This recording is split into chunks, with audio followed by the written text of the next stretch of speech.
In this video, we'll learn what antiderivative mean. So what is antiderivative? So let's assume we have given a function, and if we are interested in finding the rate of change, I believe you know, right? At this stage, if you have given a function, you know how to find the rate of change. For example, if you have given a function as x square, then what is the rate of change of that? I hope you are correct on that. So what is the rate of change? How do you find out the rate of change if the function is given? Well, before antiderivative, everything we have learned is finding the derivative, right? And what derivative will give you? Derivative will give you the rate of change of the function, right? So if that is the case, what is the rate of change of x square? Yeah, you are correct, 2x, right? So 2x is the rate of change. And how did you get that? As I said earlier, derivative, right? So derivative is the one which gives you the rate of change of the function. Alright, so here we have given a function. We are interested in finding the rate of change. But let's change the perspective. Let's assume we are in a situation where we know what is rate of change of the function, rate of change of some function, but based on that rate of change, we are interested in finding the function, right? So do you understand what is going on over here? Earlier we knew the function, we are interested in finding the rate of change, and we knew that the derivative would give that. Alright, but now we are changing the perspectives. Here we know what is rate of change, and our goal is to find the function. Let's try to see an example. So let's say I have 2x as the rate of change, and I ask you, okay, 2x is the rate of change of some function. Can you give me the function? Will you give me the function? Well, yeah, right? You just need to recall. This is what I just said a few minutes ago on the on this video, right? So I mean, I know that the x square was the function whose rate of change was 2x. So I mean, here I'm asking here, okay, 2x is the rate of change. What is the function? So you just need to copy that answer, but in a reverse way, right? So if 2x is the rate of change, then what is the function then? X square. Yep, you are correct. Okay, that's nice. We are just reversing. All right, so that's very nice, reversing the kind of derivative concept, right? That's very nice. But some of you already have in your mind, I mean, is that the only function whose rate of change is 2x? Well, let's try to see. So let's try to see, or maybe I'm gonna ask, what about this function x square plus 1? Is 2x the rate of change of this function?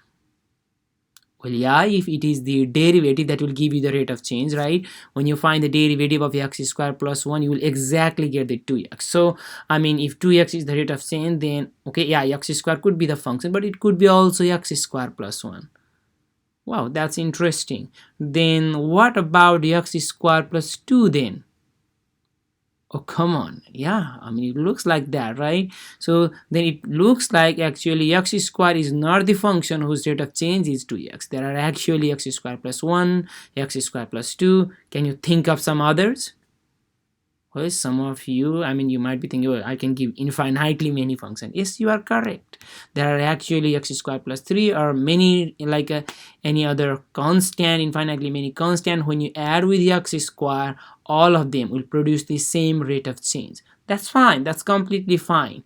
But how did we get all of these functions? That is one of the key thing here.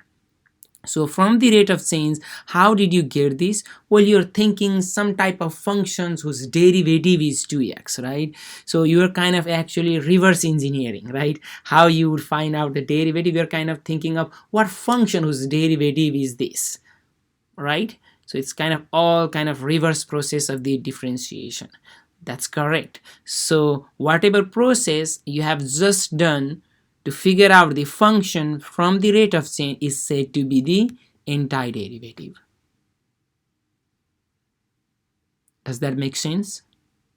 Okay, so let's try to see a formal definition, but whatever I just say is the antiderivative. So if I show you this definition of the antiderivative, I hope this will not surprise you, because here on the definition it says a function, let's say capital F, is called an antiderivative of a small function f. Okay, these are just the notation, right? If the derivative of this function, that capital F, is exactly equal to the small f. Well, don't kind of lose your mind with the capital F or small f. I'm just trying to say here, if if somebody say that, okay, this is the entire derivative of some other function, you just need to differentiate the other function and then get the previous one and then see if that holds or not.